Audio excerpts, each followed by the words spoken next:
pessoal, boa noite. Boa noite, Cardoso, tudo bem? Pessoal, hoje eu espero que vocês tenham estudado, lido bastante nesse período. Boa noite, Cal, boa noite, André, boa noite a todos. Eu espero que vocês tenham estudado, lido bastante as apostilas que foram enviadas para vocês. E hoje vai ser bateria de questões, tá? Tem 33 questões, eu acho que eu botei aqui para vocês.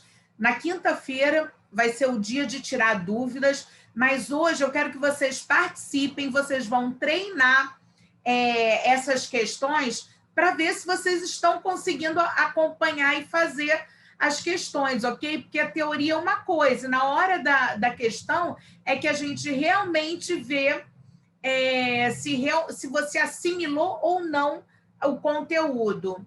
Muito obrigada, Ricardo. Igualmente, é bom revê-lo também. Então, toda a matéria que eu dei estão aqui em questões, ok? Qualquer dúvida, vocês vão me perguntando, vamos debater as questões. Vamos lá, primeira questão. Decorre do princípio constitucional fundamental da independência e harmonia entre os poderes a impossibilidade de que um poder exerça função típica de outro, não podendo, por exemplo, o poder judiciário exercer a função administrativa. Nós já falamos bastante sobre isso.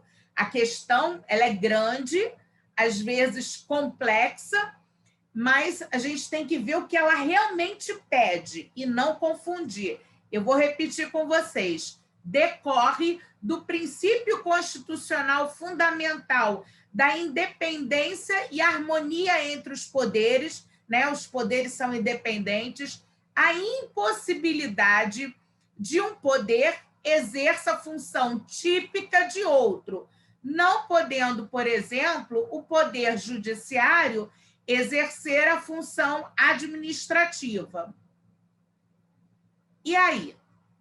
Isso está correto? É certa essa afirmativa ou ela está errada? E por quê? Vamos lá.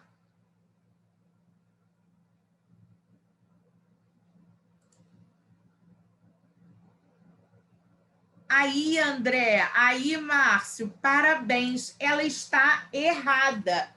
Por quê? Realmente, os poderes, eles são impedidos de exercer. Olha a pegadinha dessa questão, tá?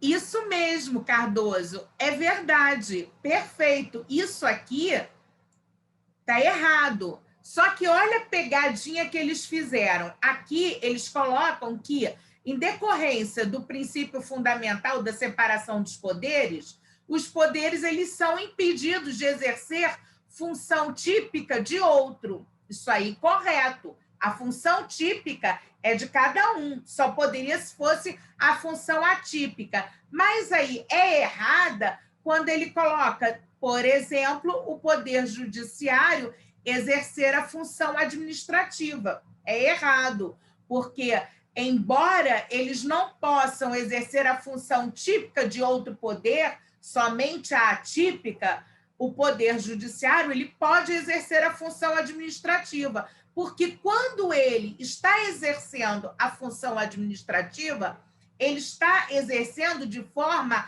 atípica a função dele, porque a função típica do poder judiciário é julgar, né? Então, quando ele exerce a função administrativa, ele está exercendo de forma atípica. Então, parabéns, galera. Parabéns, Cardoso. Parabéns, Márcio. É isso aí. Vamos que vamos. Eudiones, parabéns, galera. Vamos na questão 2. O sistema de freios e contrapesos permite que um poder fiscalize e controle os demais poderes de forma que nenhum deles seja mais forte que os outros. Está correto ou está errado?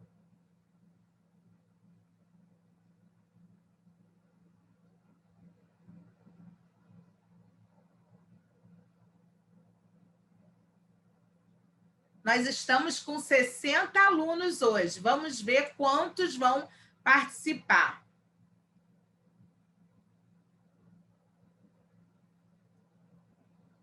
Nossa, vocês estão de parabéns. André, Márcio, Jorge, Cal, Permanência, todos vocês, Marcos, Renato, Cardoso. É isso aí, galera. Certíssimo.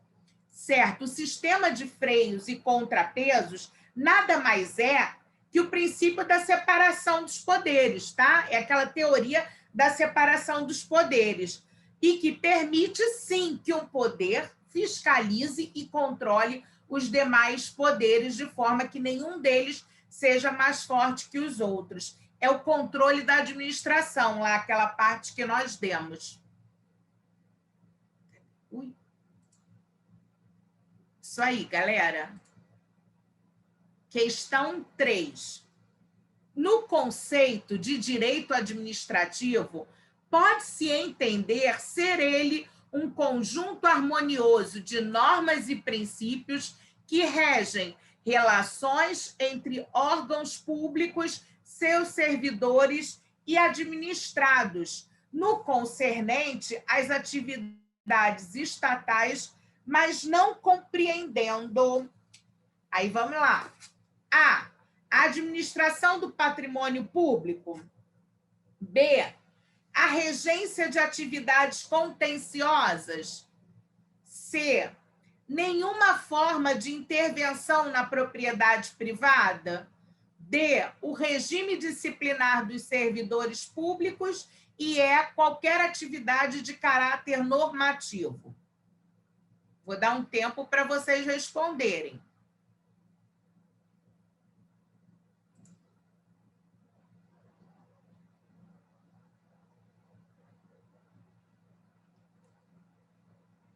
Estou vendo que vocês estão estudando mesmo. Galera, parabéns. É isso aí. A letra B. Por quê? Porque o direito administrativo, ele administra o patrimônio público. Corretíssimo. Ele também tem formas de intervenção na propriedade privada, como a desapropriação. O regime disciplinar dos servidores públicos, corretíssimo. E qualquer atividade de caráter normativo. Então, a única coisa que não está no conceito do direito administrativo é a regência de atividades contenciosas. Ok? Parabéns, galera. Vamos lá para a questão 4. Cadê? Isso aí.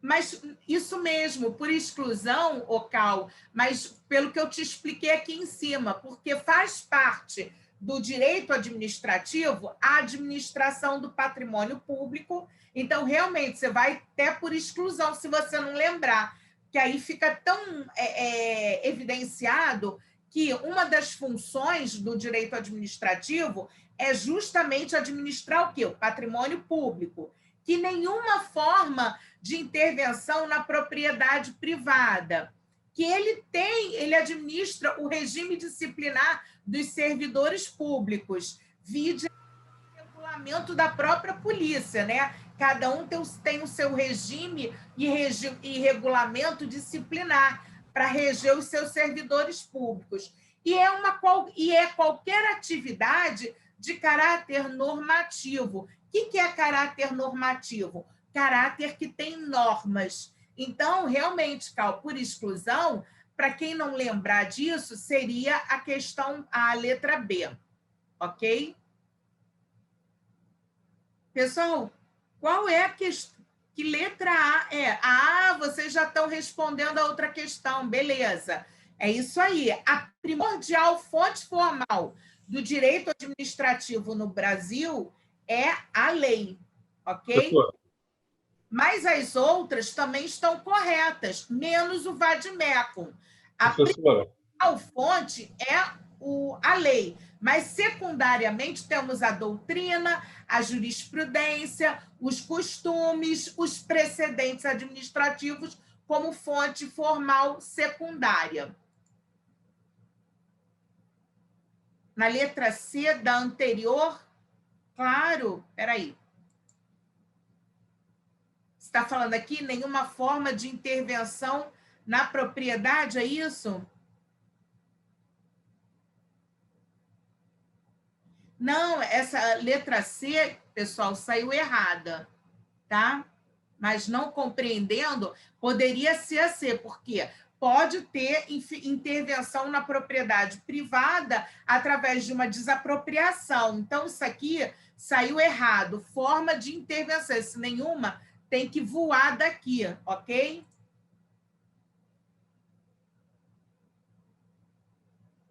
Não, Ricardo, vai ser disponibilizado. Então, isso aí, Rian, anulada a questão, tá? Mas vocês entenderam? Isso aqui foi errado. Por quê? Porque tem, sim, a forma de intervenção na propriedade privada, que seria uma ocupação temporária, a própria desapropriação. Então, essa questão anulada. Questão 5.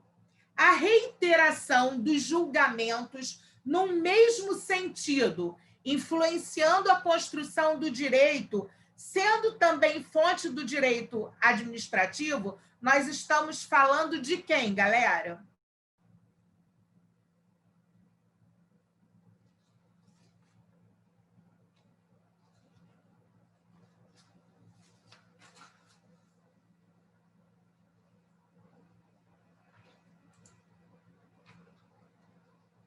Isso aí. É isso aí, perfeito. Letra A, jurisprudência. Beleza. 6. Os costumes, a jurisprudência, a doutrina e a lei constituem as principais fontes do direito administrativo. Certo ou errado?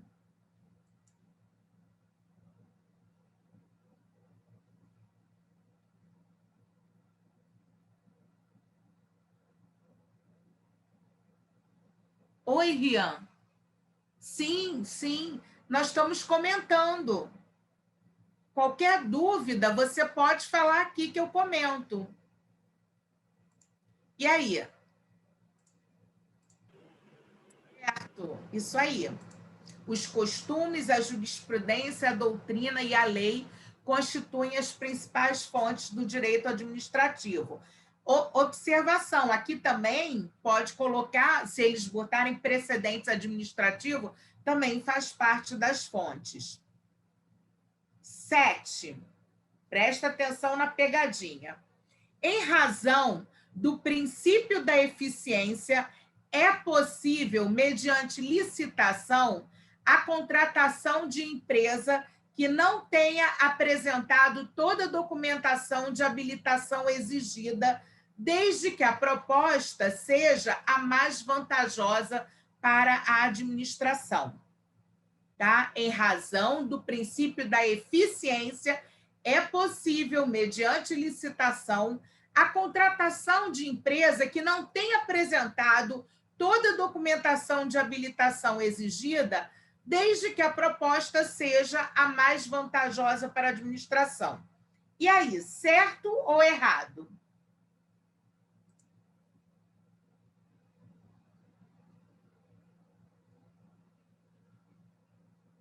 Exatamente, pessoal, vocês acertaram. Errado. Por quê?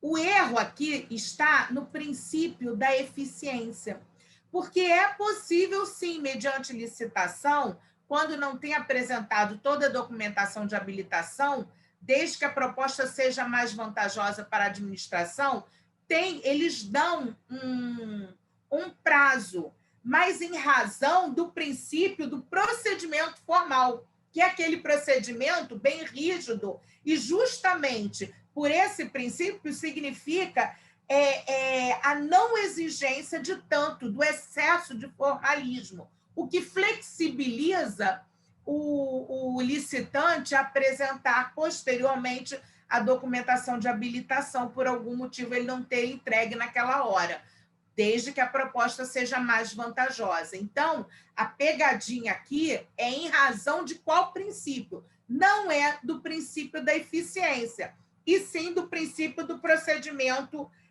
formal, ok?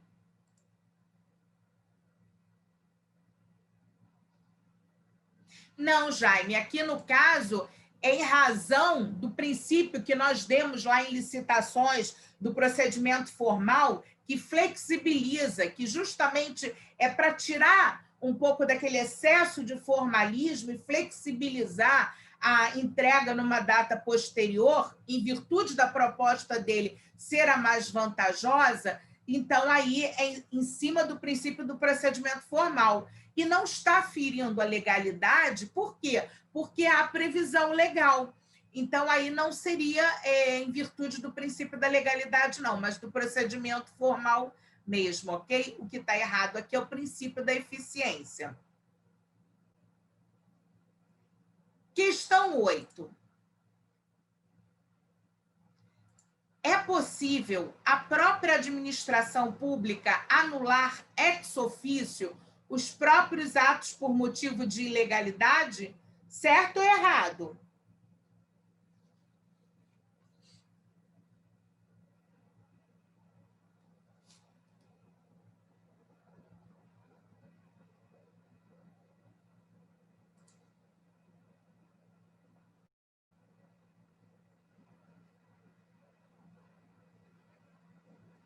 Isso aí, galera.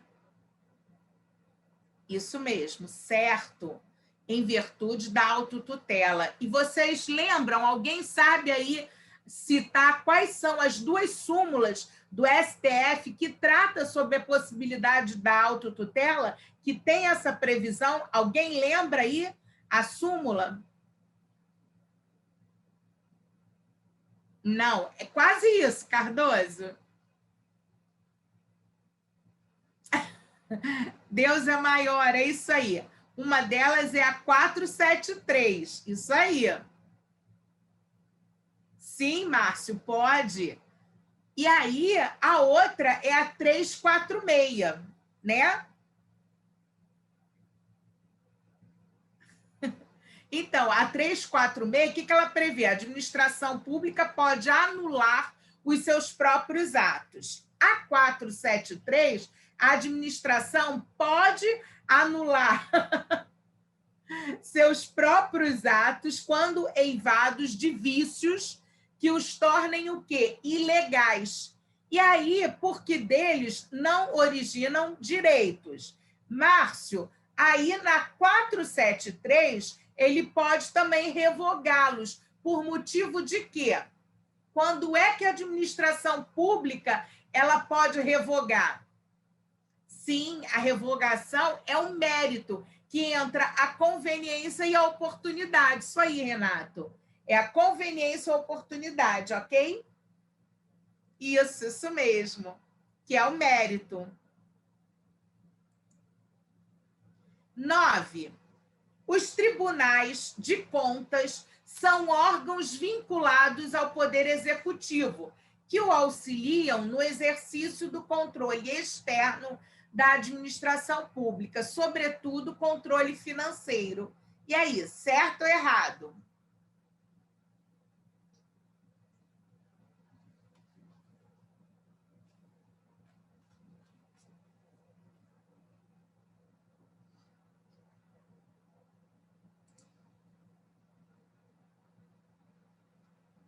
Erradíssimo. Agora, por que está errado? Quem é que vai me apontar qual é o erro da questão? Isso aí, notebook, é isso aí. Porque não é órgão vinculado ao Poder Executivo, e sim ao Poder Legislativo. Caraca, parabéns. Permanência e que parabéns, André, muito bem, é isso aí. Se for assim, gente, vocês vão conseguir gabaritar essa prova. E é isso que eu espero de vocês, pelo menos em direito administrativo. um notebook foi furtado dentro do batalhão da Polícia Militar. Numa eventual ação de indenização, quem é que deve figurar no polo passivo? Essa é mole, né? Essa tá facílima.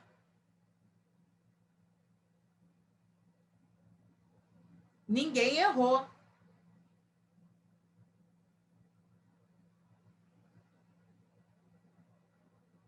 De qual questionário, Carlos?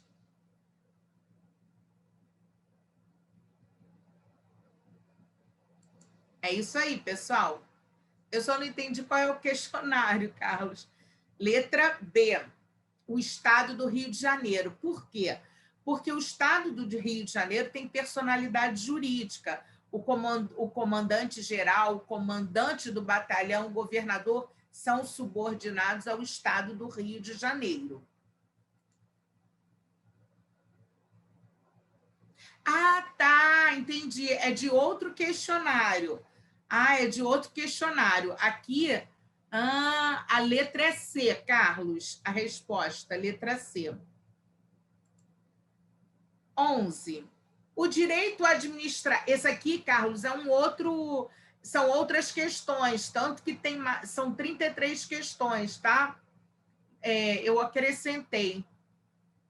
O direito administrativo é o ramo do direito privado que tem por objeto as regras e os princípios aplicáveis à atividade administrativa pré-ordenada à satisfação dos direitos fundamentais. Certo ou errado?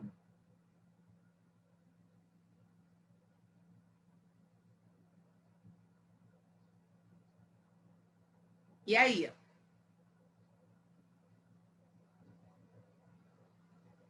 A maioria está acertando.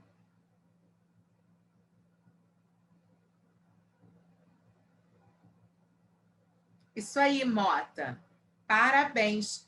Ele é um ramo do direito público, né? A gente está tratando do direito administrativo que trata da administração pública, né? Se a gente está falando em administração pública em estado do Rio de Janeiro, âmbito estadual, ou âmbito federal, ou âmbito municipal, nós estamos tratando de um ramo do direito público, ok?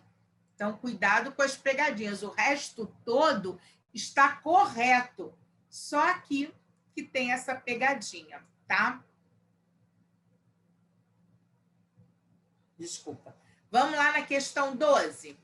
Ludovico, policial militar lotado no 35, encontrava-se de folga em sua residência, na residência de sua namorada, quando o vizinho iniciou uma discussão com Ludovico por ter estacionado o carro na entrada de sua garagem. Ludovico, então, atirou no vizinho da namorada com uma pistola de sua propriedade. É correto afirmar que ele não será responsabilizado, pois Ludovico não atuou na qualidade de agente público. B, o Estado será responsabilizado somente na forma subsidiária, caso Ludovico não tenha condições financeiras de arcar com a indenização. C, será responsabilizado pela teoria do risco administrativo. E D, será responsabilizado agente público cabendo ação de regresso. E aí, pessoal?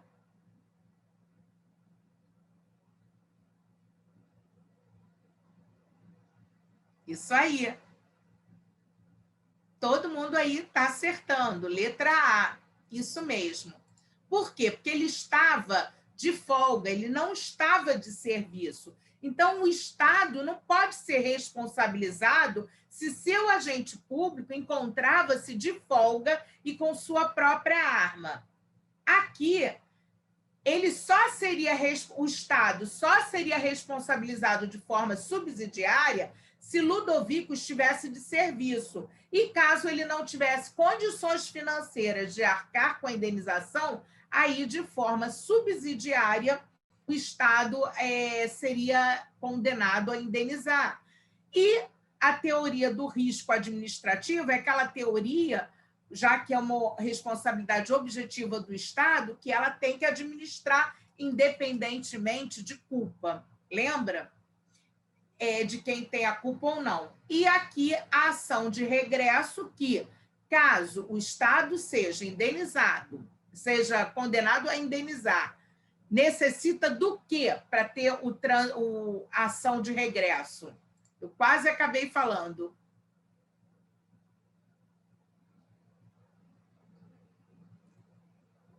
Isso, Cardoso, não estava na função. Ele não estava atuando na função, estava paisano. Se a arma fosse da corporação, também não Aí sim, ele ia estar preso administrativamente, porque ele estava usando a arma da corporação, mas ele não estava de serviço, tá? Ele teria que, a não ser que ele tivesse a cautela da arma, né?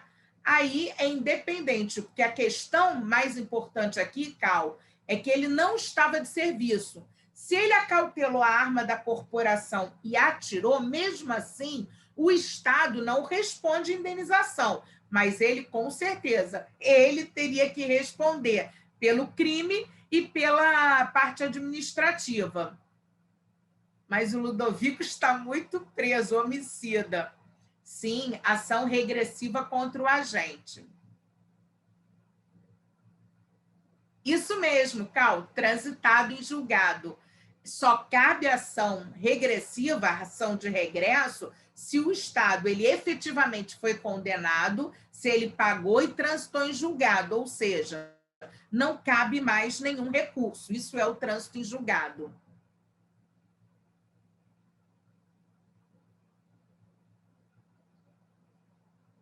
A alternativa C é a teoria do risco administrativo, que independe, o Márcio, de culpa ou não, entendeu? Ele tem que pagar. Por quê? Em virtude também da responsabilidade objetiva que o Estado tem. Depois que vai se discutir, por exemplo, se houve dolo ou culpa do agente público para ingressar com a ação de regresso. Mas faz parte do Estado, ele assume o risco total da atividade dele, é isso. A teoria do risco administrativo é você, Estado, quando você resolve fazer uma coisa, é você assumir o risco da atividade. É a mesma coisa, aí a gente jogando para o lado privado, uma pessoa abre um comércio e ela comete por exemplo, um restaurante, né? Ele vai e bota uma comida vencida, estragada, a pessoa passa mal e morre. Esse restaurante ele tem que assumir a responsabilidade. É o risco da atividade dele. E o Estado é isso. É o risco administrativo, o risco da atividade administrativa, porque nem sempre vai acertar, nem sempre vai errar. Lógico que vai acontecer N questões erradas que podem ocasionar tanto crimes quanto transgressões. Então, aqui, o Estado, ele sempre será, de primeira, responsabilizado pelo risco administrativo e pela responsabilidade civil objetiva e depois, posteriormente, se analisará se houve culpa ou dolo do agente público, se a própria vítima, lembra? A própria vítima participou de alguma forma desse acidente, desse fato, porque aí também pode isentar o Estado de responsabilidade ou amenizar. Nós demos isso, tá? Lá na apostila de responsabilidade civil.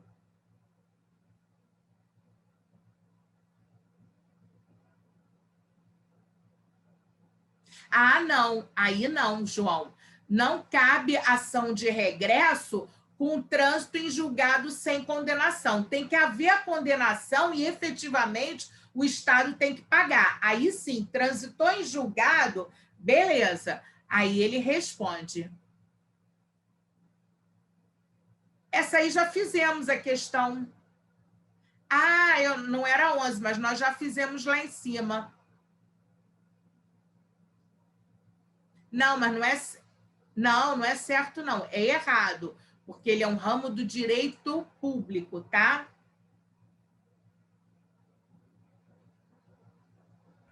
Professora, Oi. pode explicar a obrigação subjetiva, por favor?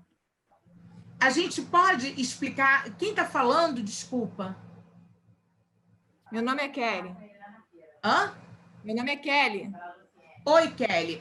Essas dúvidas, além das questões, tu tem como separar para a gente responder na quinta-feira? Na quinta vai ser o dia de tirar dúvidas. Aí hoje a gente vai bater essas questões. Quando acabar a aula, dando tempo, aí eu te explico. Que a subjetiva é para o agente público. É onde se vai verificar se houve culpa ou dolo. E aí a culpa entra na imperícia, na negligência. Você lembra disso? Alô? Sim, lembro sim. Mas só que eu queria ver se tinha alguma coisa que passou despercebido. Ah, não. Mas, de qualquer forma, ao final da aula, a subjetiva é isso. A teoria objetiva é aquela que independe de culpa ou dolo. A subjetiva, ela tem que se observar se houve culpa ou se houve dolo. Mas quem é que responde subjetivamente? É só o agente público. O Estado não, tá? O Estado é pacificado que ele responde pela responsabilidade civil objetiva, tá? Ok, obrigada. Nada.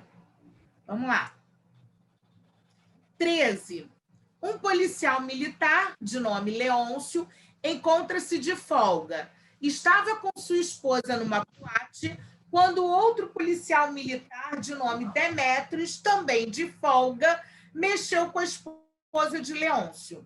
Os dois policiais iniciaram uma briga e Demétrios desferiu tiros com sua arma particular contra o Leôncio, que veio a falecer no local. É correto afirmar que o Estado só será responsabilizado de forma subsidiária caso Leôncio não possua condições financeiras para reparar, para arcar com a reparação. Isso aqui é parecido com a questão anterior. O Estado não será responsabilizado, pois tanto Demétrios quanto Leôncio encontravam-se de folga, não atuando na qualidade de agente público. O Estado será responsabilizado com base na teoria do risco integral e o Estado será responsabilizado, pois Demétrios é agente público pertencente aos quadros da Polícia Militar. Esse está mole, né? Com certeza demos a questão parecida acima, letra B, pessoal. Letra B. O Estado não será responsabilizado. Professora? Hã? Sou a Fran. São modalidades de licitação de acordo com a Lei 8666 de 93. Vamos lá. Letra A, concurso, leilão e convite. Letra B, concurso, tomada de preços e evento. Letra C, concorrência, tomada de preços e menor preço. Dado, concorrência, convite e inexigibilidade de licitação. E aí? Isso aí. Letra A.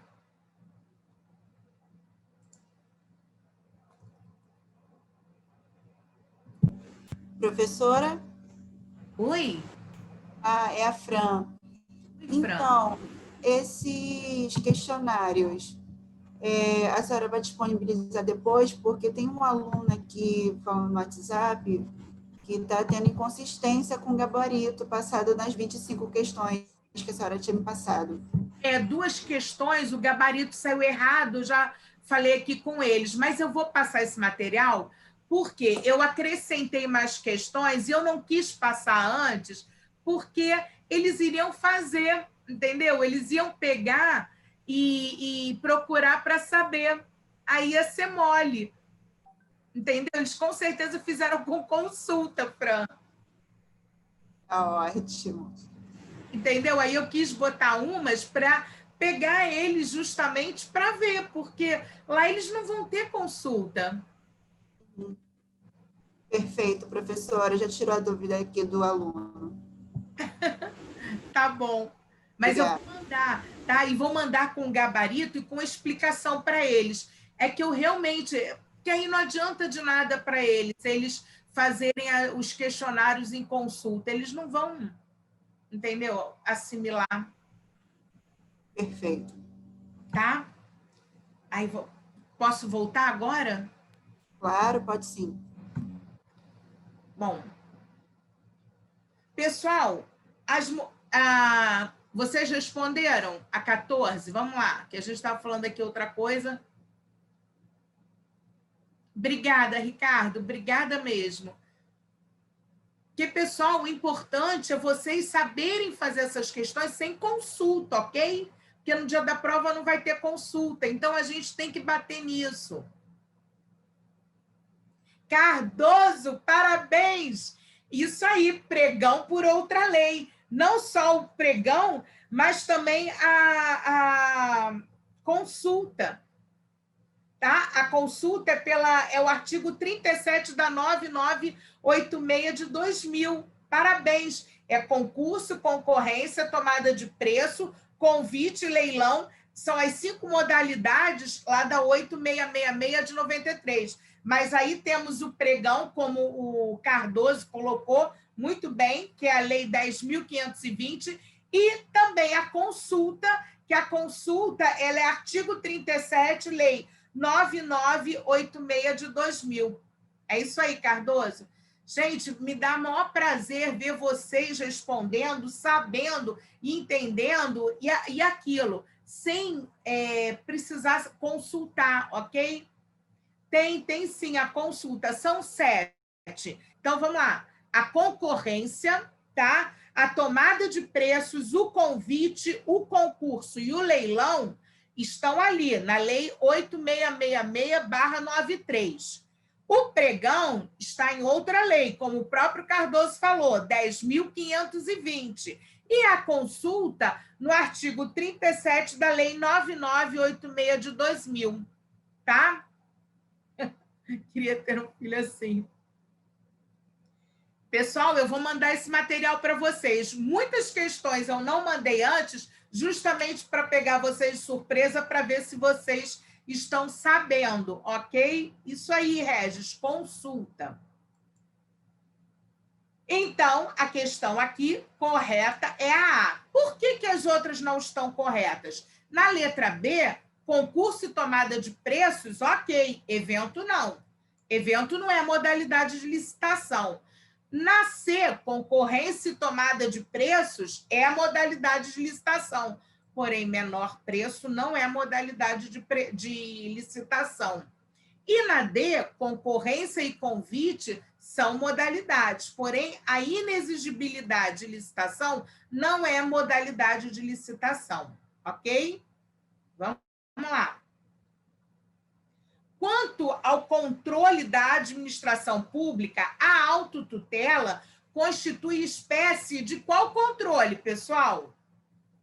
Essa é fácil.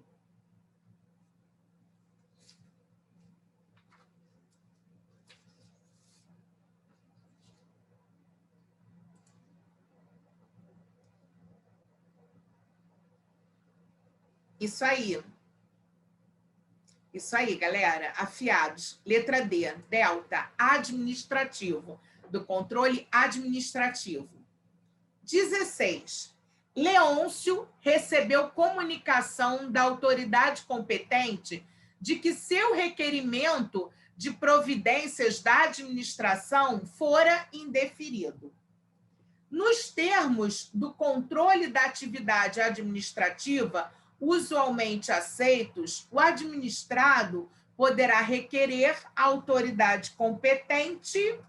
O que ele poderá requerer, pessoal? O que vocês, como policiais, deverão requerer?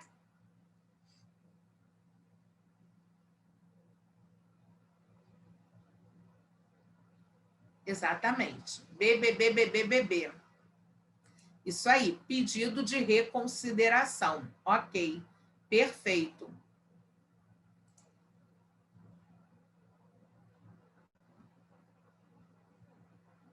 Sim, a reconsideração de ato, tá?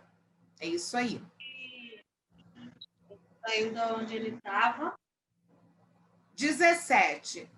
O Estado tem a obrigação de reparar danos causados a terceiros em decorrência de suas ações ou omissões.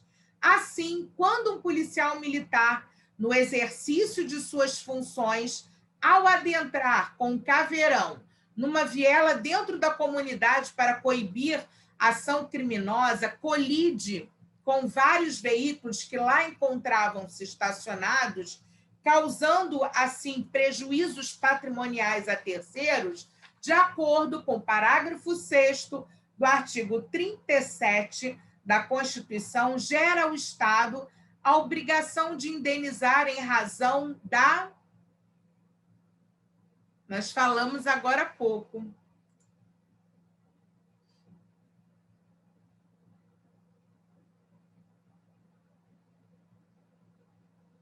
Letra A. Isso aí, galera. Letra A.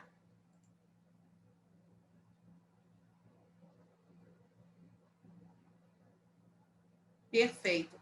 Responsabilidade civil é fácil, né? Vamos lá. 18.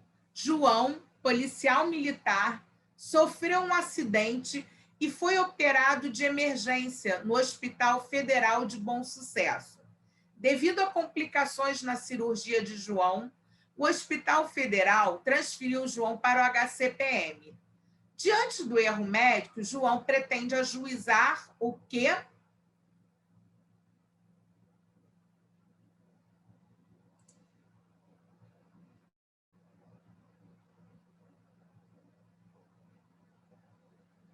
Nossa, eu imagino, Cal. Deve ter destruído tudo.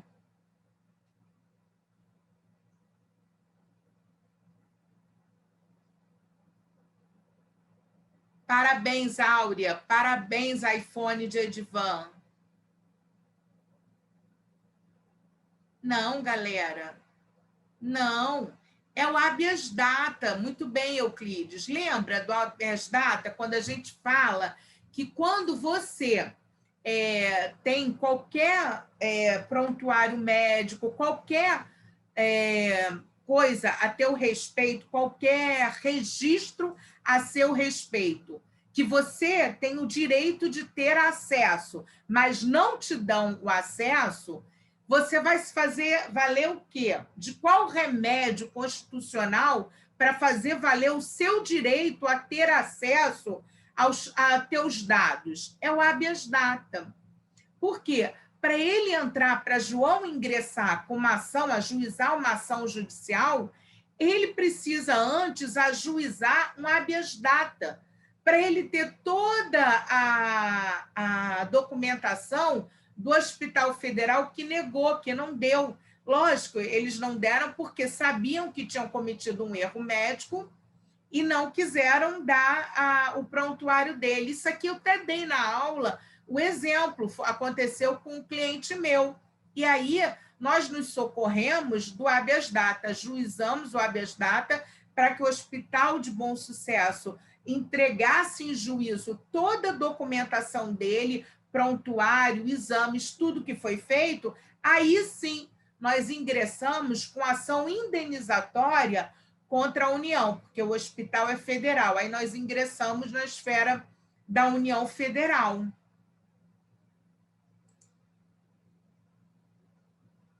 Cadê? Vamos lá.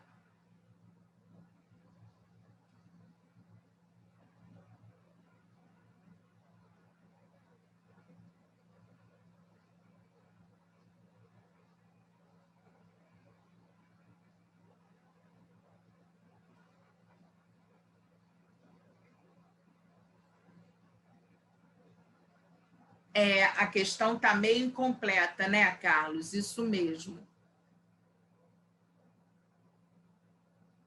É verdade.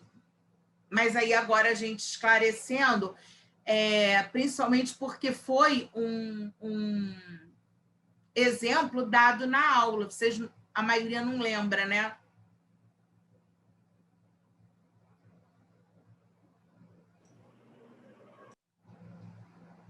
Não, Sofia, não é o direito líquido e certo, não. Seria se não houvesse a previsão do habeas data, tá? Se, digamos, não existisse na lei o habeas data, aí sim seria o mandado de segurança. Por quê? Porque é um direito líquido e certo dele de obter documentação. Mas como nós temos esse remédio constitucional chamado de habeas data, aí sim, aí primeiro ele entra com habeas data para ele conseguir toda a documentação dele, ok? Ah, por eliminação, Marcos Souza, é isso aí. Então, vamos lá. 19.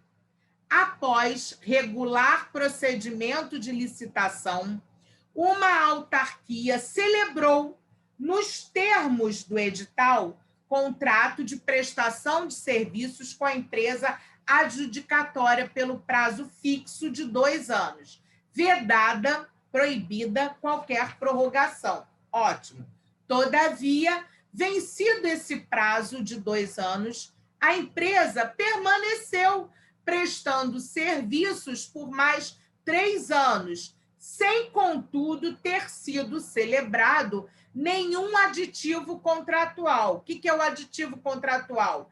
É um outro documento que prevê esses 3 anos a mais, tá? Anexando ao contrato. O aditivo a gente anexa ao contrato anteriormente feito. Vindo o Tribunal de Contas a considerar irregular tal situação, deverá a empresa contratada devolver os valores que ela recebeu durante esses 3 anos? E aí, pessoal?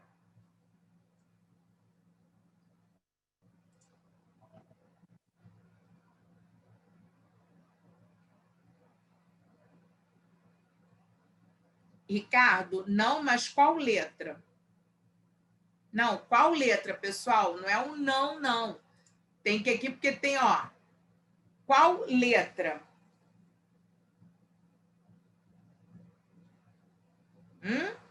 Porque tem 2 nãos. Então, vocês têm que falar qual é.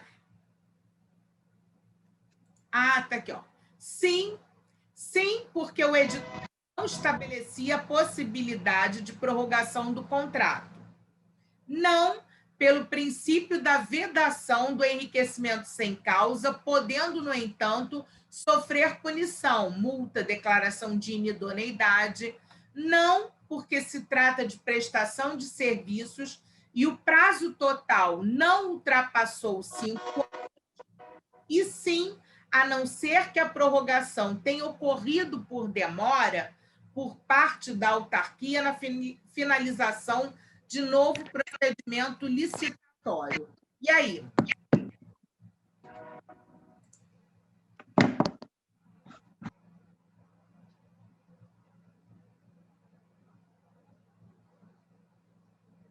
Cardoso, você está afiado, Cardoso. Estou adorando ver isso. Todo mundo, parabéns, letra B. É isso aí. Perfeito. Letra B, pessoal, pelo princípio da proibição do enriquecimento sem causa, ele trabalhou, efetivamente, ele trabalhou 3 anos. Seria a mesma coisa que já houve casos dentro da polícia de pessoas que foram promovidas por liminar e passaram, por exemplo, a exercer a função de né? De subtenente, e ganharam, né? Nesse período todo em que estava valendo a liminar, ele ganhou como mas ele exercia a função. Quando ele perdeu a ação no mérito, quiseram que ele ressarcisse o Estado. Aí não, é completamente proibido e cabia somente o policial fazer um recurso administrativo informando que ele exerceu a atividade como subtenente e que ele não deveria ser descontado do contra-cheque, como tentaram fazer, em virtude da vedação do enriquecimento sem causa do Estado. Ok? Então, letra B.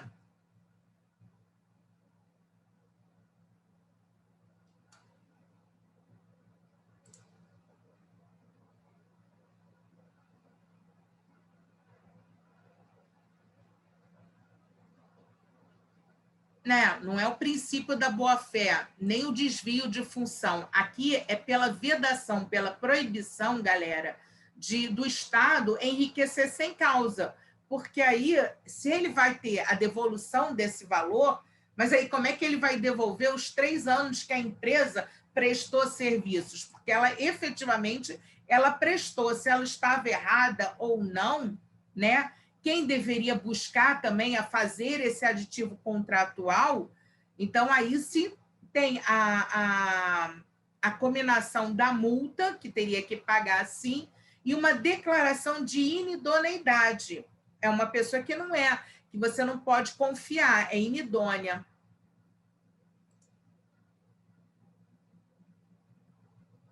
Não, também, Cardoso, não seria o desvio de função do subtenente, porque se ele estava, né, acobertado pela liminar, que o promoveu como subtenente, mas subjúdice, ele estava exercendo a função de subtenente, então, assim, por força da própria liminar, entendeu? E aí o Estado não pode exigir dele que devolva esse dinheiro, não.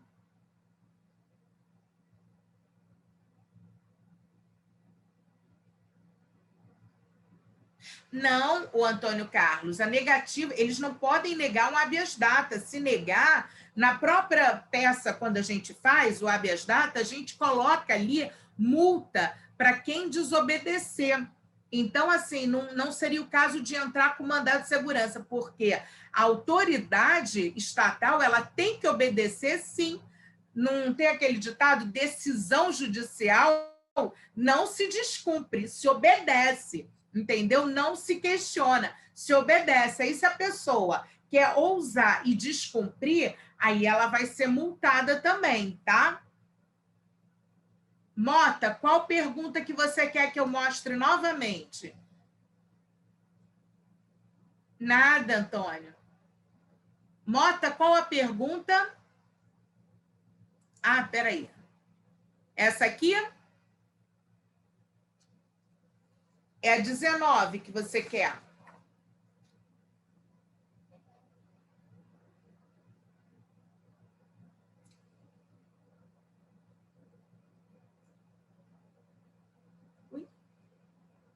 Bom, vamos lá.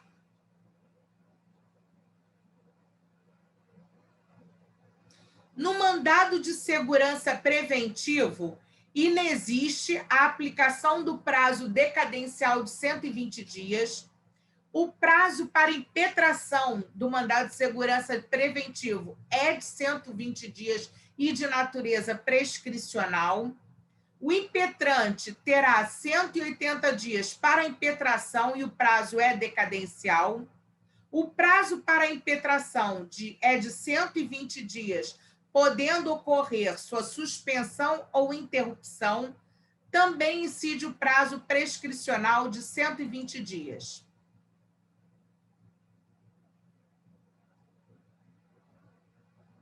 Essa tá fácil, né?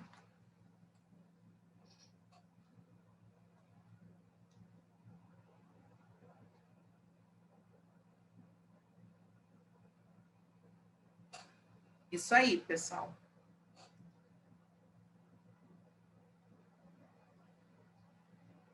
Letra A. Se o mandado de segurança ele é preventivo, não tem um marco inicial, né?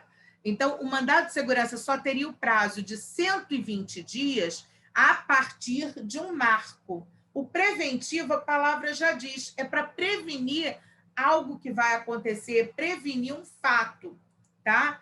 Então, beleza, letra A. Inexiste a aplicação do prazo decadencial de 120 dias.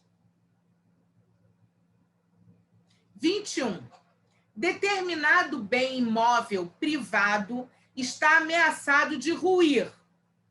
Uma associação civil, tendo por objeto a defesa do patrimônio histórico, pretende ajuizar medida judicial para compelir o poder público a tomar ações concretas para preservar o bem.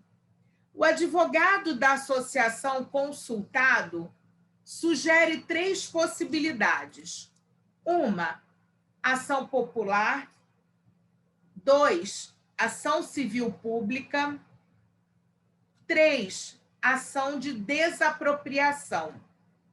Dessas opções são efetivamente cabíveis, conforme o direito brasileiro, somente a letra A,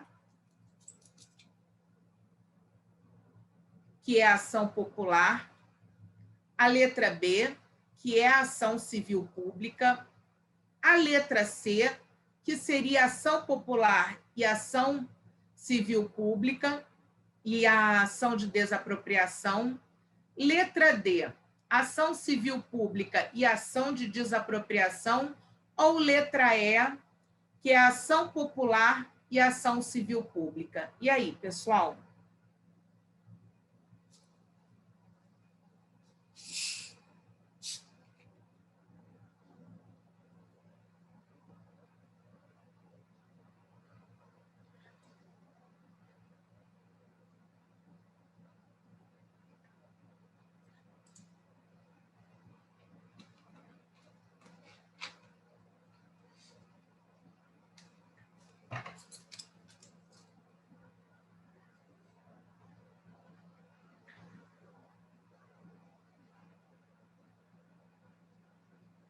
Letra B, né, pessoal? Ação civil pública. Por quê? Cadê? Porque é um patrimônio histórico. Então, tratando-se de patrimônio histórico, a ação, né, cabível é a ação civil pública.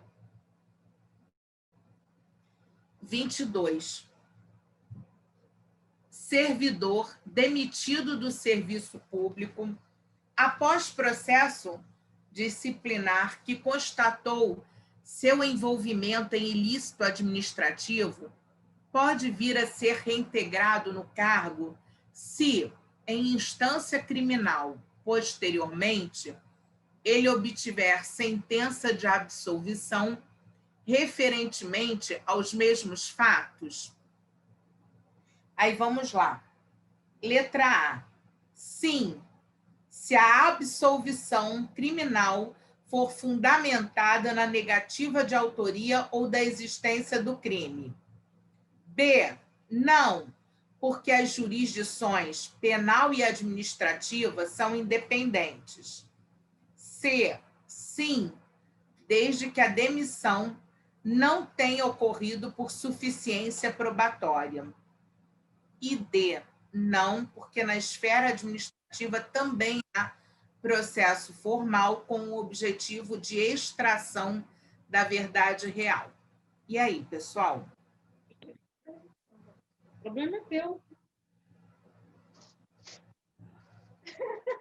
Toma, Kelly, não precisa de identidade, não, nem de negócio.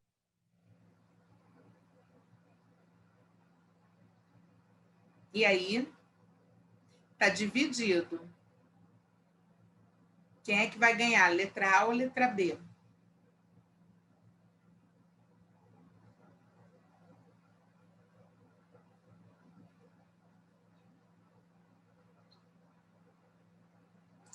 Aqui, mostrando as opções.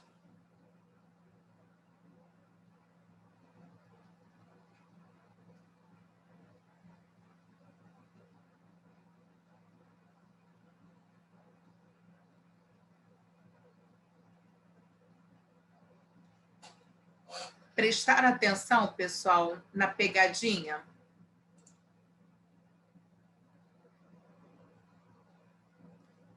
Quem disse letra B, não, porque as jurisdições penal e administrativa são independentes, parabéns, está corretíssima. Quem foi na letra A, olha a pegadinha da questão. Não é existência do crime. Só se fosse absolvido criminalmente, se a sentença se fundamentar na negativa de autoria e inexistência do fato. Então, por isso, a importância de vocês prestarem muita atenção nos detalhes, em pequenas pegadinhas. A diferença de uma palavra já interfere. Então, aqui, olha, não é existência do crime, é inexistência do fato, tá?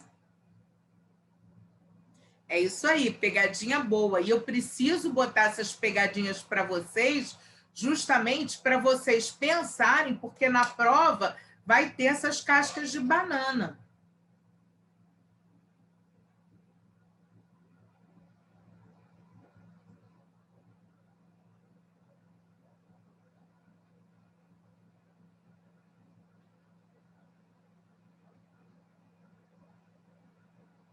É isso aí, Marcos. Atenção, uma leitura com calma. Tem que sempre ler com calma. Não dá para passar assim, tchum, não, tá? Muita atenção, porque eles vão fazer, eles fazem. Isso aqui são questões, inclusive, muitas de concursos anteriores, tá?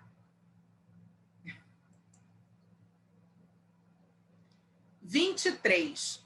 Agente penitenciário é demitido do cargo público em processo administrativo disciplinar, sob a alegação de que ele teria afrontado normas estatutárias, o estatuto deles, ao introduzir telefone celular no presídio. No processo penal instaurado pelas mesmas razões, o agente penitenciário foi absolvido por ausência de provas. O agente, então, requereu sua reintegração no cargo público, o que foi negado pela administração pública, sob a alegação de que a interdependência entre as esferas penal e administrativa resulta que nenhuma decisão penal absolutória possa influir na esfera administrativa, a não ser que a administração pública seja parte em ambos os processos. Entenderam a letra A? A interdependência entre as esferas penal e administrativa resulta que nenhuma decisão penal absolutória possa influir na esfera administrativa, a não ser que a administração pública seja parte em ambos os processos. B. A decisão penal absolutória, ela não retroage e, na imposição de pena administrativa, foram assegurados a ampla defesa e o contraditório. C. A absolvição penal reconheceu a inocorrência do fato imputado, mas calcada em base jurídica diversa. E D de dado. São independentes as esferas administrativa e penal. E a absolvição penal não reconhecera a inexistência do fato ou a negativa de autoria. E aí, pessoal?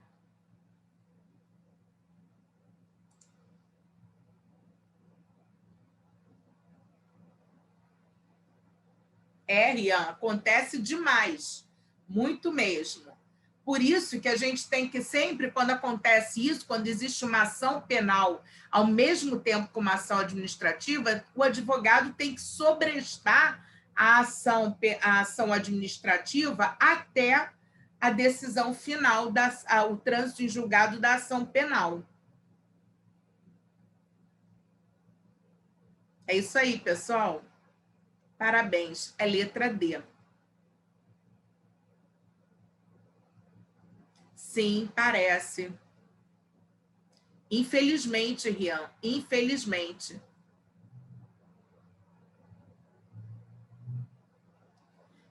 E olha o Márcio, né, que falou aqui, é parecida, mas você vê que as respostas são diferentes. E uma coisa que você pode confundir, quando tem isso aqui, olha, possa influir na esfera administrativa.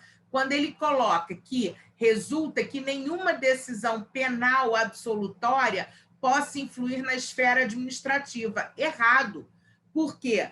Ela influi sim, mas ela influi somente quando for por negativa de autoria ou inexistência do fato. Então, na sentença penal absolutória, o juiz tem que fazer constar na sentença que ele foi inocentado por inexistência do fato ou negativa de autoria. Aí sim, a ação penal absolutória vai influir na esfera administrativa. Então, presta atenção, porque isso aqui também é uma pegadinha. Tem gente que acha, não, a decisão penal absolutória ela não influi na administrativa. Errado, ela influi sim, mas ela só influi nessas duas questões, a negativa de autoria e na existência do fato.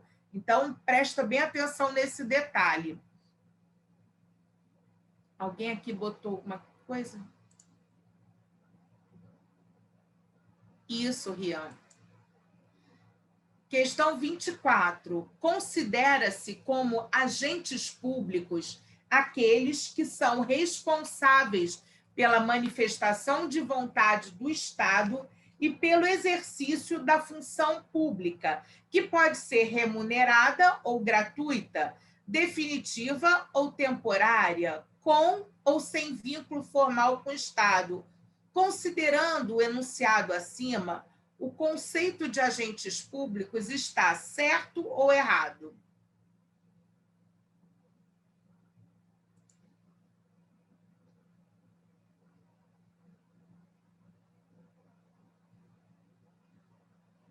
Perfeito. Tem gente aí que está gabaritando. Eu quero ver gabaritar na prova, tá? Eu estou adorando isso, porque eu vou exigir de vocês, vocês vão ter que me dar o feedback da prova. E se é que vai ter a prova, né? Vamos ver se realmente vai ter.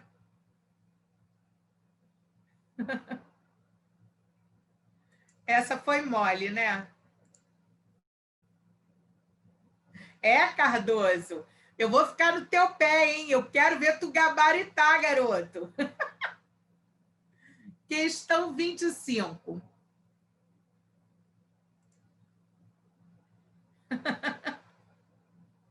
Confie em Deus, Renato, que ele sabe sim, ele quer que vocês conquistem essa vitória. Bota na mão de Deus que vocês vão conquistar essa vitória. Oração por vocês não vai faltar, pessoal.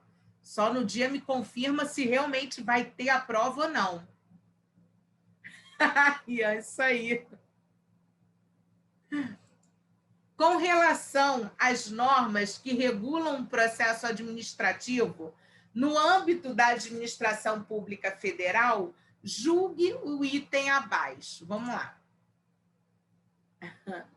Nossa, já estão respondendo, meu Deus.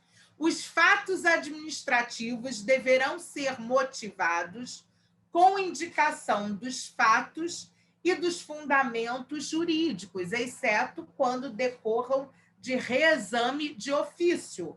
Certo ou errado? Isso aí, Trip. Isso aí, galera. Claro que é errado, né?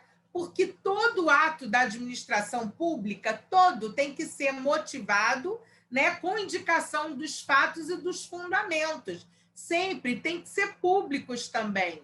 É isso aí. Parabéns, galera. Vamos lá. O servidor responde civil, penal e administrativamente pelo exercício irregular de suas atribuições. Isso todos nós já sabemos. Analise o texto abaixo e assinale a alternativa que preencha correta e respectivamente as lacunas. A responsabilidade, pontinho, abrange os crimes e contravenções imputadas ao servidor nessa qualidade. A responsabilidade, pontinho, decorre de ato omissivo ou comissivo, doloso ou culposo, que resulte em prejuízo ao erário ou a terceiros. A responsabilidade, pontinho, do servidor será afastada no caso de absolvição criminal que negue a existência do fato ou sua autoria. As sanções civis, penais e administrativas poderão cumular-se sendo pontinho entre si. E aí? Letra A, B, C ou D?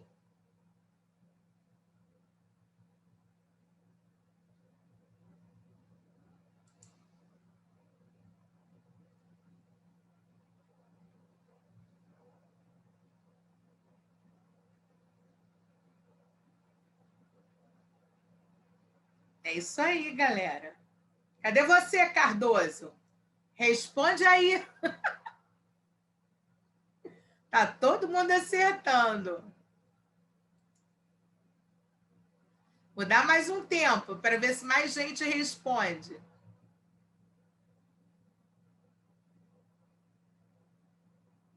Mais alguém vai responder?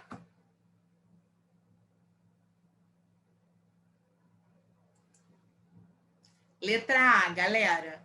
Então, como é que fica? A responsabilidade penal abrange os crimes e contravenções imputadas ao servidor nessa qualidade. Falou em crime e contravenção, a gente fala em penal, porque na administrativa seria transgressão disciplinar.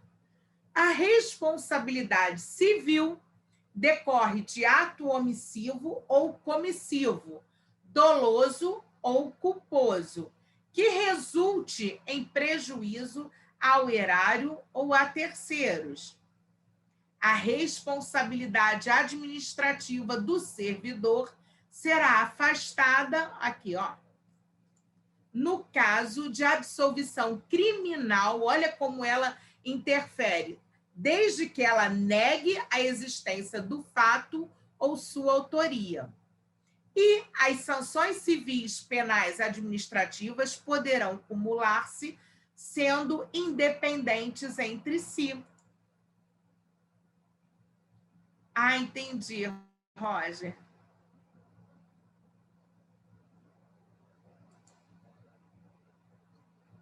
Excepcionalmente, a publicidade do ato administrativo no processo administrativo poderá ser restringido quando o sigilo for imprescindível para a segurança da sociedade e do Estado. O enunciado está certo ou errado?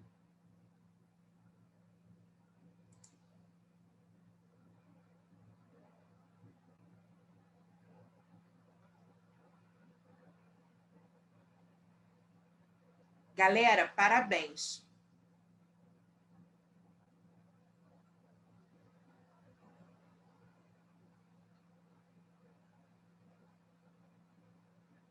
É isso aí, certíssimo, pessoal. Porque quando for necessário o sigilo imprescindível para a segurança da sociedade e do próprio Estado, aí sim, aí cabe excepcionalmente com previsão na Constituição, aí cabe o sigilo, ok? Acerca dos agentes públicos, julgue os itens a seguir. Um secretário estadual de educação é considerado um agente político. A afirmativa está certa ou errada, pessoal?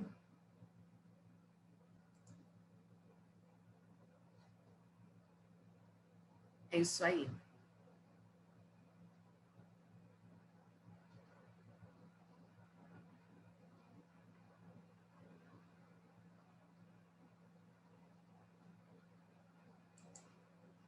Perfeito, certa.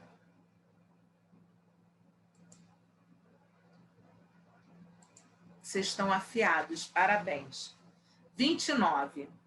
De acordo com a Lei 5427/2009, né, é direito do administrado ter ciência da tramitação dos processos administrativos em que tenha a condição de interessado, ter vista dos autos, obter cópias de documentos neles contidos, permitida a cobrança pelos custos da reprodução e conhecer as decisões proferidas na forma dos respectivos regulamentos, ressalvada as hipóteses de sigilo admitidas em direito. Vocês sabem que a Lei 5427 é aquela que estabelece o procedimento, os processos administrativos em âmbitos do Estado do Rio de Janeiro. Outra chupeta, que bom. Tomara que na prova caia todas as chupetas, pessoal. Estou torcendo para isso. Certíssimo. Certíssimo.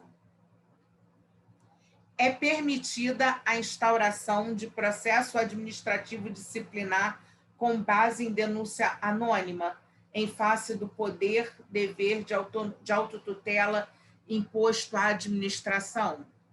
E aí?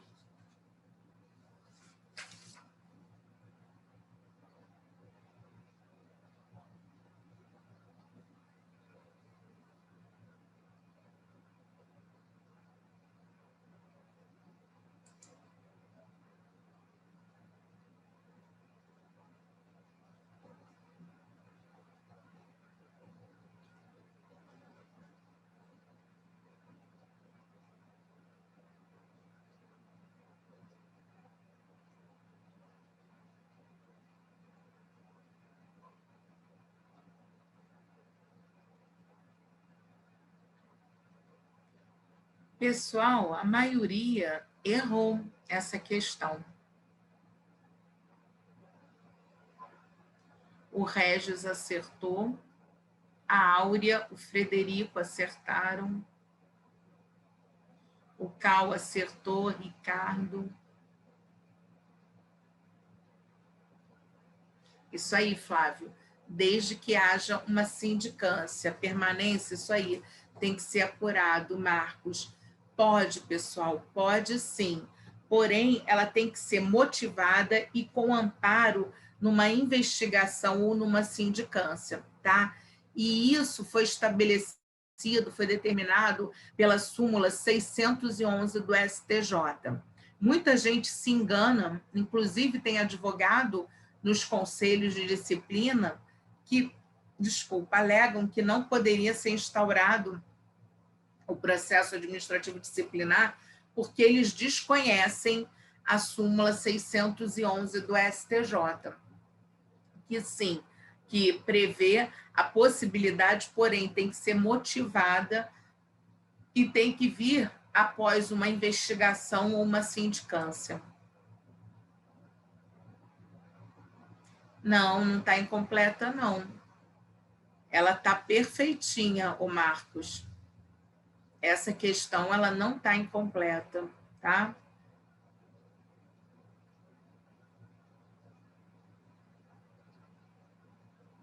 Não, não precisa colocar que eu teria que feito uma sindicância ou não, entendeu? Porque em face do poder dever de autotutela, que é imposto à administração, cabe. Zero rosca. É o poder dever, entendeu? 31, pessoal. Ui. Pessoal, desculpa, é que eu estou morrendo de dor de cabeça, que eu estou com febre. Não sei se vocês estão vendo minhas bochechas vermelhas. Aí, por isso que eu tomei devagar agora, porque tomei um remédio para ver se melhora a dor de cabeça e a febre. Não pode ser disque vingança, não, Ian, isso não. Mas a gente sabe que, infelizmente, acontece muito, principalmente dentro das corregedorias, quando alguém, basta um vagabundo aparecer lá, né, ou mulher de vagabundo inventar uma mentira, mas aí tem que se provar. Aí é o que eu falo, cabe o advogado fazer esse papel, de estar ali em cima.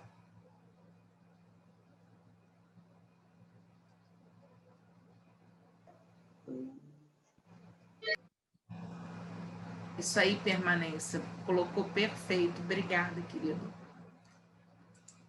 A absolvição por ausência de provas não impede a aplicação de sanção disciplinar ao servidor, inexistindo vinculação entre as esferas administrativa e penal. A absolvição por ausência de provas não impede a aplicação de sanção disciplinar ao servidor, inexistindo vinculação entre as esferas administrativa e penal. Certo ou errado, pessoal?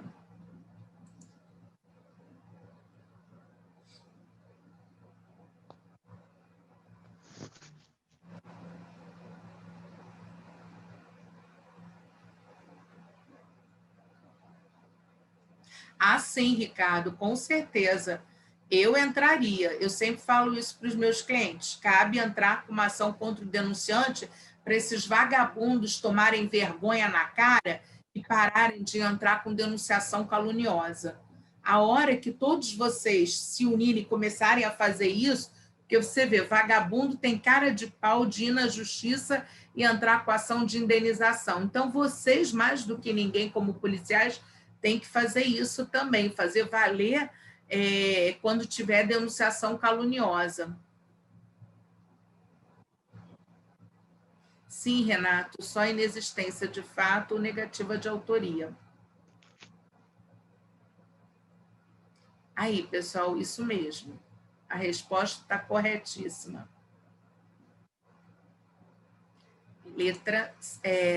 Resposta certa, tá? 32. É falsa a afirmação de que a prova emprestada é aceitável no processo administrativo disciplinar, desde que seja respeitado o contraditório e a ampla defesa, tanto no processo em que a prova emprestada foi produzida, quanto no processo em que a prova emprestada será utilizada. Vou repetir. É falsa a afirmação de que a prova emprestada é aceitável no processo administrativo disciplinar, desde que seja respeitado o contraditório e a ampla defesa, tanto no processo em que a prova emprestada foi produzida, quanto no processo em que a prova emprestada será utilizada. Sim ou não, pessoal? Aí, perfeito. Que bom que vocês lembram da prova emprestada, exatamente. Tá errada. Bravo. Na fase de instrução, a comissão responsável pelo Conselho de Disciplina de João anexou documentos extraídos da ação penal ao qual João respondia. Com base na afirmação acima, pode-se afirmar: trata-se de fotocópia, trata-se de requerimento, de provas, de prova emprestada ou trata-se da denúncia.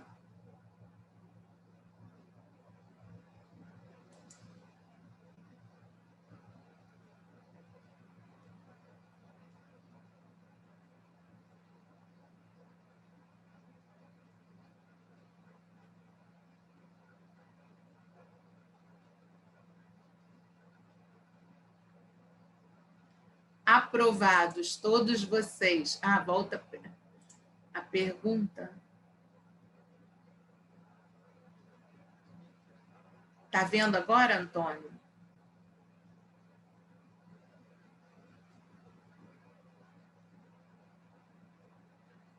Molezinha, né? Vocês gabaritaram. Qual, Carlos, que você não entendeu? Explicação de qual que você está falando? Da questão 33 ou 32, Carlos Henrique? É porque das duas questões, a 33 e a 32 são prova emprestada. Vamos lá. É falsa aqui, é essa, o Carlos? Vamos lá, Carlos Henrique. É falsa a afirmação de que a prova emprestada é aceitável no processo administrativo disciplinar, desde que seja respeitado o contraditório e a ampla defesa, tanto no processo em que a prova emprestada foi produzida, quanto no processo em que a prova emprestada será utilizada. O que isso significa? Primeiro, ela não é falsa, porque a afirmação está correta. A prova emprestada, ela é sim aceitável no processo administrativo disciplinar, desde que seja respeitado o contraditório e a ampla defesa, tanto no processo em que a prova emprestada foi produzida, quanto no processo em que a prova emprestada será utilizada. Por exemplo, entrei com uma ação judicial de anulação de questões. E aí, num processo de João, tem uns laudos importantíssimos de vários experts na língua portuguesa que comprovam que cabe anulação das questões do meu processo. Então, eu posso fazer uma petição, solicitar ao juiz que permita que eu traga de um outro processo a prova emprestada, tá? E produza aqui no meu processo. Desde que seja amplamente respeitado, por exemplo, se eu estou entrando com uma ação de anulação de questão, eu estou entrando contra quem? Contra o Estado do Rio de Janeiro. E aí tem que ser respeitado o contraditório e a ampla defesa. O que é isso? O contraditório e a ampla defesa é que o Estado tenha acesso a essa prova emprestada e possa se defender dessas provas que eu trouxe para o meu processo. Deu para entender o que é a prova emprestada, o Carlos?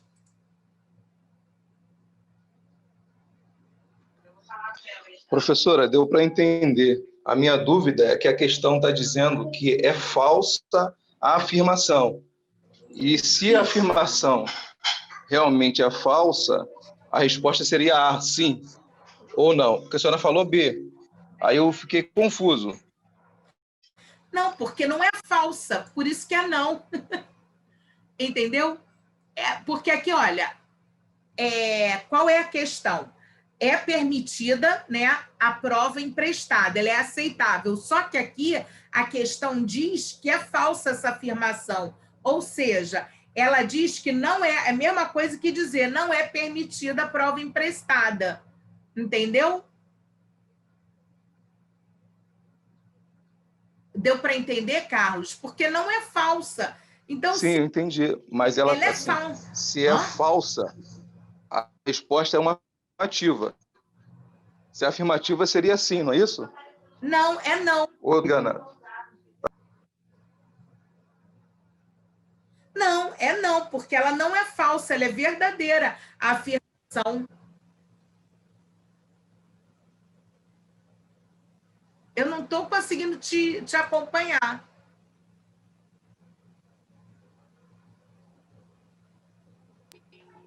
Não, tudo bem, professor. É porque talvez seja interpretação. A questão diz assim, a questão diz que é falsa. É falsa a prova emprestada. Ou seja, se é uma afirmação, proposição, uma afirmação, na letra A diz sim, ou seja, na letra A concorda que é falsa essa afirmação, entendeu? A letra A concorda que é falsa a afirmação, por isso que... entendi. É interpretação mesmo, irmão. Deixa eu repetir. É falsa a afirmação de que a prova emprestada é aceitável no processo administrativo disciplinar, desde que seja respeitado o contraditório e ampla defesa, tanto no processo em que a prova emprestada foi produzida, quanto no processo em que a prova emprestada será utilizada. É sim. É sim. Ela é falsa. A afirmação ela é verdadeira. Carlos, obrigada. Entendi. É porque eu realmente, hoje, o meu tico e teco tá devagar, galera. Tá bem devagar. Professora? Estou com febre. Oi. Professora? Oi, querido. Eu também tive o mesmo entendimento do colega aí. Eu até coloquei lá atrás que se fosse assim, é falsa a afirmação de que a prova emprestada não é aceitável. Aí sim seria um não, né? É verdade. Faltou um não depois do emprestado aí. Eu também tive o mesmo verdade. entendimento que ele. Quem está falando? É o Sub-Ramos. Oi, Ramos. Não, vocês estão certos. A resposta é sim. Antes de eu enviar para vocês, pessoal, esse material, eu vou refazer. Me falem aí, a questão é a 32. Teve mais duas lá em cima, não teve, galera? Vocês lembram?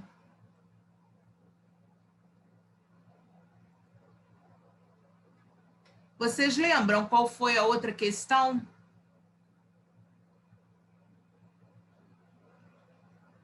A 11? Questão 11. Cal, é a questão 11. Qual foi a outra questão?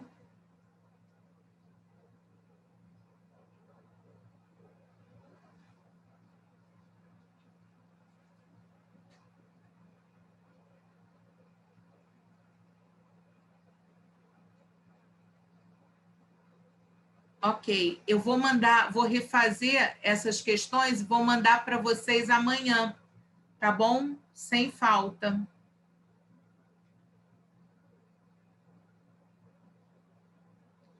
Pessoal, são 20h31.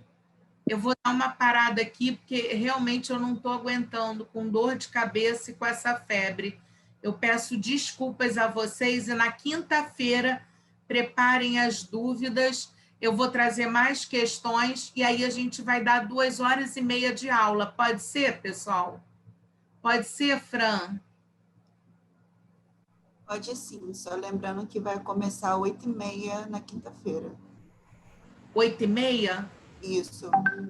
Tá. E aí a gente, galera, vocês vão ficar comigo 2h30 na quinta, ok? Obrigada, pessoal. Obrigada, Fran, pela compreensão. Um beijo grande para todos vocês. Boa noite.